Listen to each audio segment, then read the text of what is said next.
Number 62 మందిని retire అయిన ఉద్యోగులను సక్సెస్ఫుల్గా చంపిన రేవంత్ రెడ్డి గారికి మీకు సదా ఏది మన ఏవో అభినందనలు చెప్తారు.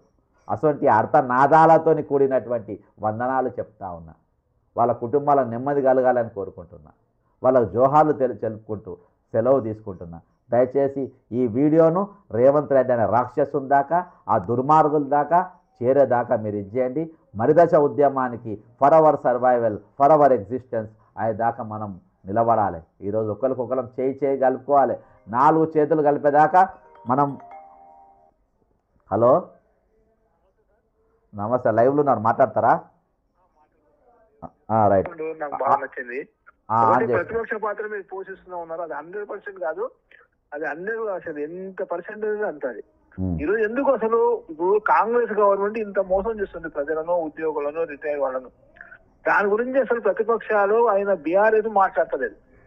ఏ రకంగా ఉందంటే వాళ్ళ అవసరాల కోసం మాట్లాడుతున్నారు తప్ప వాళ్ళ అవసరాలను ప్రజల అవసరాలు చూస్తున్నారు, చెప్తున్నారు అసెంబ్లీలో కానీ బయట కానీ. కానీ యాక్చువల్ రిటైర్ గురించి మాట్లాడతారు. అసలు ఇంకొకటి ఏంటంటే, సరే ప్రతిపక్షంలో బీఆర్ఎస్ ఉంది, బీజేపీ రాష్ట్ర బీజేపీ ఏం చేస్తుంది? ఇప్పుడు అధికారం రావాలంటే కనీసం పట్టించుకోవాలి కదా. మీరు అడుగుతున్న అంశాన్ని అసలు అసెంబ్లీలో ఏ బీజేపీ నాయకుడు అడగలేదు. ఒకళ్ళు అడిగిన తూతూ మంత్రంగా అడుగుతున్నారు తప్ప అసలు నిజంగా ఇంతమంది 62 మంది చచ్చిపోయారు అనే విషయాన్ని అసలు ప్రతిపక్ష పాత్ర అసలు చేయడం లేదు సార్. వీళ్ళంతా మీరందరూ సిండికేట్ అనే పదం వాడారు, అది కూడా అవాస్తవం. వీళ్ళంతా లోపల ఒకటే ప్రజలను మోసం చేస్తున్నారు. కారణం ఏంటంటే సార్, నేను గమనిస్తుంది ఏంటంటే, ఉద్యోగ సర్వీస్ మొత్తంలో వీళ్ళంతా అసలు ఒక దోపిడీ వర్గానికి చట్టబద్ధంగా దోపిడీ చేస్తున్నారు. రూల్ ఆఫ్ లా, మీరందరూ ఇంకో పదం రూల్ ఆఫ్ లా కరెక్టే. చట్టబద్ధ పాలన, చట్టం అధికారాన్ని తెచ్చుకొని చట్టబద్ధ పాలన ద్వారా వాళ్ళు మోసం చేస్తారు. చట్టబద్ధంగా మోసం చేస్తారేమో అనిపిస్తుంది నాకు వస్తుంది. మీరందరూ 100% కరెక్ట్. ఈ రోజు కాదు, నేను గత 10-15 ఏళ్ల నుంచి నేను ఆలోచిస్తున్నా. ప్రభుత్వాలు, అధికార పార్టీ. సార్ మీరు లైన్లో ఉండండి, నేను ఇవాళ ఒక వీడియో తీసిన సార్ మీకు. అంటే ఇప్పుడు మన ఫైట్ ఫర్ ఇవాళ ఒక ఉద్యోగి కానీ మీలాంటి వాటి కానీ ఎవరైనా మధ్యతరగతి వాళ్ళు రూపాయి జమ చేసుకొని ఒక ప్లాట్ కొనుక్కొని ఇల్లు కట్టుకుంటారు సార్. ఇల్లు కట్టుకుంటారు, ఓకేనా? వాళ్ళు నేను బఫర్ జోన్లో ఉందని అది రిజిస్టర్డ్ అయింది నంబర్ 1. నేను ఎందుకంటే ఫస్ట్ నేను రిటైర్మెంట్ అయిన తర్వాత ఎవరు పట్టించుకుంటలేను. నేను ఇవాళ ఒక రిటైర్మెంట్ వల్ల ఉద్యోగుల వాళ్ళ ఇల్లును కలవడానికి నేను పోతున్నప్పుడు నేను ఒక సీన్ చూసిన. ఈరోజు ఒక సామాన్య, మీ పేరేం అసలు, మీ పేరు అవసరం లేదు కానీ మీరు ఉన్నారు సార్. మీరు రిటైర్మెంట్ అయిన పైసలు ఏవో పైసలతో ఒక చిన్న ప్లాట్ కొనుక్కున్నారు. ఆ ప్లాట్ పైన మీరు పర్మిషన్ ఎవరిచ్చిండు? మున్సిపాలిటీ వాళ్ళు ఇచ్చిండు. ఆ మున్సిపాలిటీ పర్మిషన్ వచ్చిన తర్వాత మీరు రిజిస్ట్రేషన్లు అవుతాయి, మున్సిపాలిటీ అయితే అవన్నీ చూసినాకనే బ్యాంక్ లోన్ ఇస్తారు. ఇక నీ ఇల్లు ఇప్పుడు చెరువులో ఉందని చెప్పి నేను బఫర్ జోన్ ఇచ్చి ఇల్లు గుల్లగొట్టింది సార్. ఇల్లు గుల్లగొట్టినప్పుడు నువ్వు రిజిస్ట్రేషన్ నువ్వే చేసినావు, మున్సిపాలిటీ నువ్వే ఇచ్చినావు. కాబట్టి ఇక్కడ ఇల్లు నువ్వు గుల్లగొట్టడం కానీ ఇంకో జగన్ నాకు జాగి ఇవ్వాలి, ఓకేనా? నేను దీనిపైన చట్టం యొక్క అంశాలను తీసుకొని కేటీఆర్ గారికి బీఆర్ఎస్ ఆఫీస్కి పోయి మరీ ఇచ్చిన, కానీ వాళ్ళు మాట్లాడలే. నంబర్ 1. ఈరోజు నేను ఒక వీడియో పెడుతున్నా సార్, ఒక నిమిషం లైన్లో ఉండండి. ఈరోజు బాజాప్తా మల్కం చెరువుల బాజాప్తా ఈరోజు రాఘవ కన్స్ట్రక్షన్స్ అని చెప్పి బాజాప్తా ఈరోజు పొంగులేటి శ్రీనివాసరెడ్డి కన్స్ట్రక్షన్ జరుగుతున్నాయి సార్. ఇప్పుడు నేను పోయి ఆడ వీడియో తీసిన, అంటే ఆడ నేను వాళ్ళ ఇంటికి పోతుంటే వీడియో కనబడ్డది. తెలంగాణ ప్రజలందరికీ నమస్కారం. 2 ట్విన్ టవర్స్ కనబడుతున్నాయి కదా, ఇక్కడికి వెళ్ళి దగ్గరికి పోతున్నాం మనము. ఆ 2 కూడా తెలంగాణ రెవెన్యూ మంత్రి శ్రీ శ్రీ శ్రీ రాజరాజ మార్తాండ రాజ గంభీర 3వ పార్టీ ముద్దుల నాయకుడు అయిన పొంగిరెడ్డి శ్రీనివాసరెడ్డి గారిది ఈ అపార్ట్మెంట్. అవి 2 ట్విన్ టవర్స్ పెద్దవి కనబడ్డారు కదా, ఇవి 2 కూడా ఆ బిల్డింగ్స్ బాగా మల్కం చెరువులో కట్టింది. పాపం హైదరాబాద్ సైట్ వచ్చినట్టున్నది. ఇది హైదరాబాద్ కనబడది, ఇవి హైదరాబాద్ కనబడే చెరువుల బాజాప్త చెరువు. బఫర్ జోన్ కాదు, ఏం కాదు, బాజాప్త చెరువే.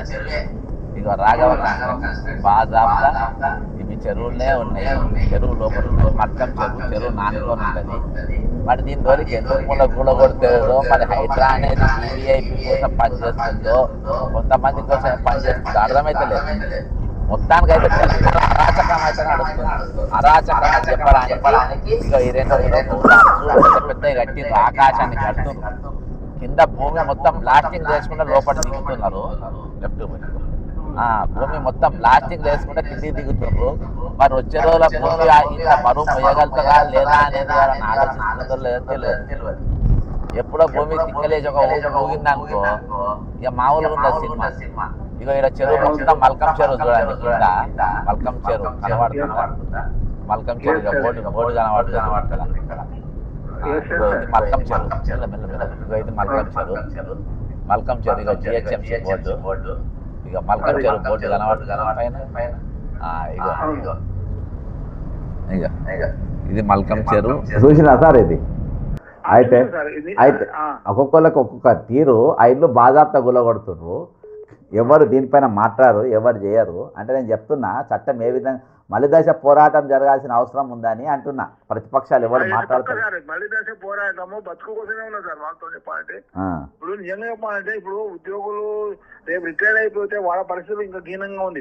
ఇప్పుడు మీడియా కూడా మీరు ఇంకో మాట అన్నారు, అదే మా సోషల్ మీడియా కూడా కొన్ని ఏమో రేవంత్ రెడ్డికి అనుకూలంగా చెప్తున్నాయి, కొన్ని ఏమో కేసీఆర్ కి అనుకూలంగా చెప్తున్నాయి. మళ్ళీ కేసీఆర్ గవర్నమెంట్ రావాలని, ఆయననే బాగా చేసిందని.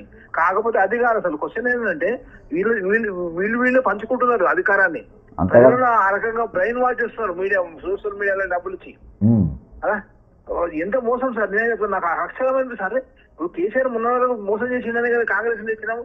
మళ్ళీ కాంగ్రెస్ మోసం చేసిన కేసీఆర్ బాగా చేసిందని చెప్పి అంటే ప్రజలను ఎట్లా మస్మరైజ్ చేస్తారు, ప్రజలు బ్రెయిన్ వాష్ చేస్తారు.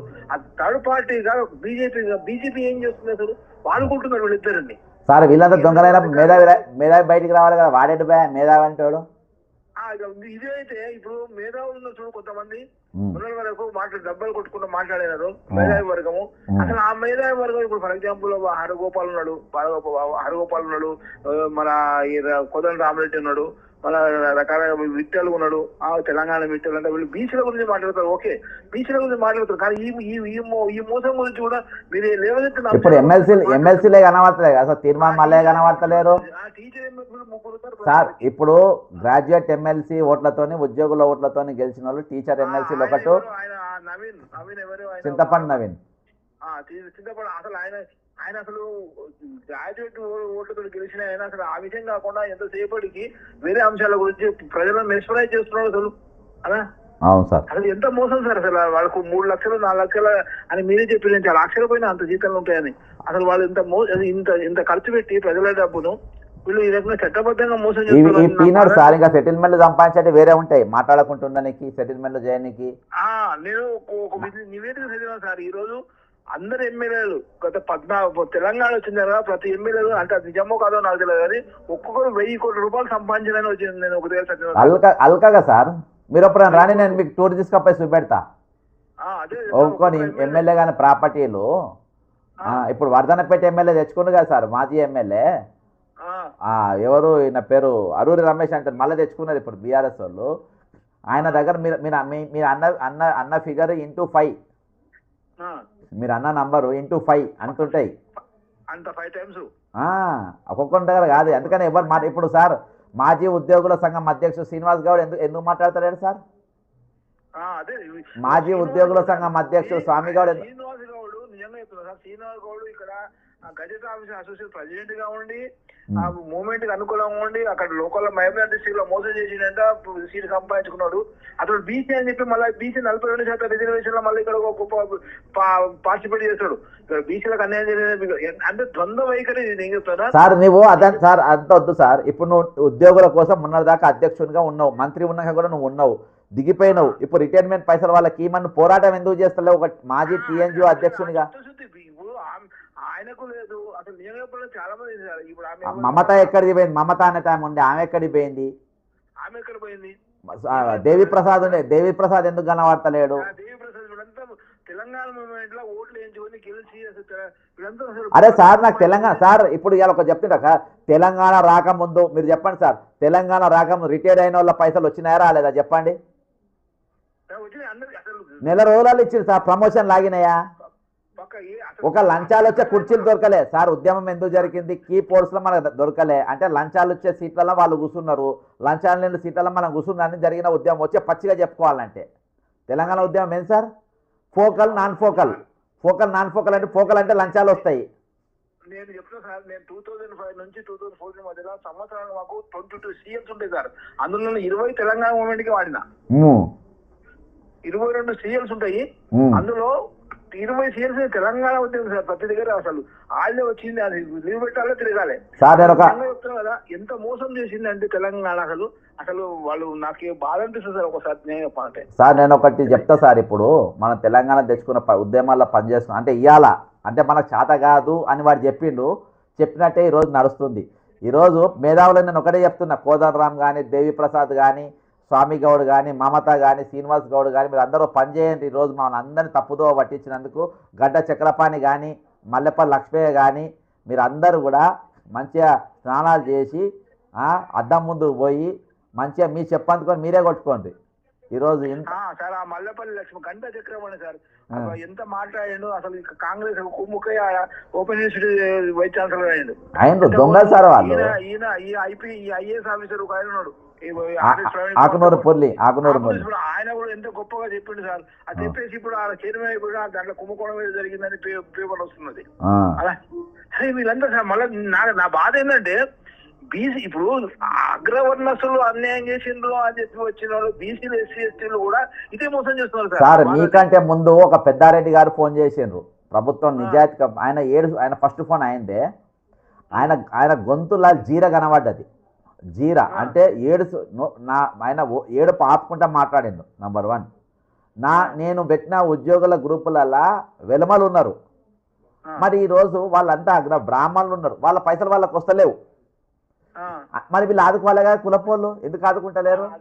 అసలు ఇక్కడ కులం అనేది అది అగ్రకులమైన, బీసీ కులమైన, ఎస్సీ కులమైన ఈ నాయకులు వీళ్ళ పేరు మీద తెచ్చుకుంటున్నారు. కాకపోతే వీళ్ళు న్యాయం చేస్తారు సార్ కులపోళ్ళకు. అంతే అంతే అంతే. అదే నేను చెప్తున్నా, కులం కూడా అసలు ఈ దేశంలో ఈ కులం గురించి ఆలోచించకంటే వృత్తి నిజాయితీ మీలాంటి వాళ్ళకు అధికారం ఇస్తే తెస్తే అనిపిస్తున్నారు అసలు. సార్ మీకు ఒకటి చెప్పన్నా సార్, కులం అనేది ఎవరు వాడుకుంటే చేస్తారు సార్, బలహీనమైన నాయకత్వ లక్షణాలు ఉన్నోళ్ళు. పక్క అదే చెప్తున్నా సార్, కుల సంఘాలు కూడా నాయకులు అందరూ బాగుపడరు, కానీ ఆ కులంలో సభ్యులు బాగుపడలేదు. బలహీనులు కులాన్ని వాడుకుంటారు సార్ ఎప్పుడు. ఇప్పుడు చూడండి, ఇప్పుడు ఇగో సార్ ఒకసారి లైన్ ఉండండి, అట్నే మీకు ఒక ఇంట్రెస్టింగ్ సబ్జెక్ట్ వినిపిస్తా. నేను అది స్క్రీన్ రికార్డింగ్ చేసిన. మహేష్ కుమార్ గౌడ్ మాట్లాడుతుండో ఒకసారి ఒక మాట ఏమన్నాడో వినండి, అంటే ఎంత దిగజారిందో చూడండి. అదే పొన్నం ప్రభాకర్ గారు, రాష్ట్ర ముఖ్యమంత్రి వర్యులు గౌరవనీయులు రేవంత్ గౌడ్ గారు విన్నారా ఏమన్నాడు?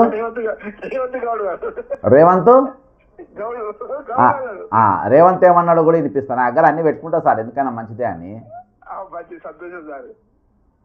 ఎందుకంటే వీళ్ళు దొంగలు కదా. రేవంత్ రెడ్డి గారి ఇవాళ వారిని రేవంత్ గౌడు అని నేను అంటున్నా. ఈ రోజు ఎంతో గొప్ప పని చేసాడు, మా బలైన వర్గాల లెక్కలు తీసాని. అదేందా సార్, ఇప్పుడు చచ్చిపోయిన వాళ్ళ గౌడ్ లేరా? ఇంకా అంటారు మంత్రి వర్గంలో శ్రీహరిని మంత్రి చేసినప్పుడు మా ముదిరాజు బిడ్డలందరూ కలిసి రేవంత్ రెడ్డి కాదు రేవంత్ ముదిరాజు అని మా ముదిరాజు అన్నప్పుడు ఆ సామాజిక వర్గం కూడా నన్ను అక్కన చేరుకున్నందుకు నేను సంతోషపడ్డా. యువకుడు విన్నారా సార్, అంటే కులాలను ఎట్లా వాడుకుంటారని చెప్పని చెప్తున్నా. ఇవ్వని దగ్గర పోయి ఆయన పాట పాడతారు. అర్థమైందా సార్? అదే సార్, ఈ పరిస్థితి పబ్లిక్ అర్థం చేసుకోవాలని నేను కూడా కోరుతున్నా సార్. ముఖ్యంగా ఇప్పుడు మీరు తీసుకున్న పెద్ద మూమెంట్ అసలు ఎవరు చేయలేదు ఈ దేశంలో నాకు అనిపిస్తుంది సార్.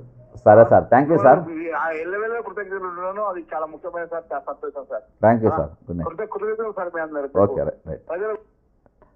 ఇంకా కొన్ని కాల్స్ వెయిటింగ్ ఉంది, అందుకని సారీ కాల్ కట్ చేసినందుకు. చాలామంది కాల్ చేస్తుండ్రు, పాపం వాళ్ళకు చెప్పుకోవాలని ఉన్నది, వేదికలు లేవు.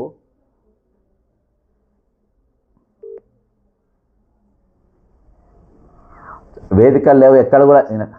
నమస్తే సార్, మీరు లైవ్లో ఉన్నారు. పెట్టాను స్పీకరు. Right, okay. ఇంకొకరు కలపాలా సార్? కలపండి సార్. ఇది అతను కూడా ఎస్ఐ అతను రిటైర్డ్. కలుపుతున్నారు కాన్ఫరెన్స్ లో.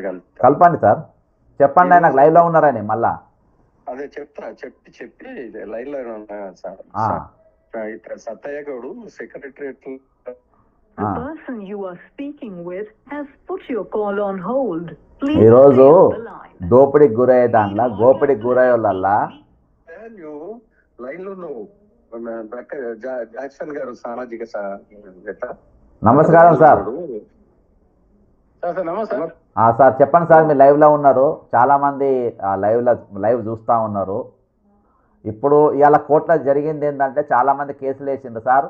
అంటే శిక్ష పడ్డ దానిలో ఒకసారి అయితే ఆ గొంతుల జీరగొండుతో మాట్లాడిన పెద్దారెడ్డి గారు ఏడ్సుడు ఒకటే తక్కువ. ఆయన ఏమన్నాడంటే మన 8 వారాలు టైం ఇచ్చిండ్రు, అంటే ప్రభుత్వము తీర్పును అమలు చేయడంలో విఫలమైపోయింది. అప్పుడు వేసినప్పుడే కంటెంప్ట్కి 8వ వారం. ఇక ఈరోజు పూర్తిగా ఆశలు కోల్పోయి నాకు ఫోన్ చేసిండు సార్ లైవ్లో. ఇది పరిస్థితి ఇట్లున్నది. ఏం చెప్తారు సార్?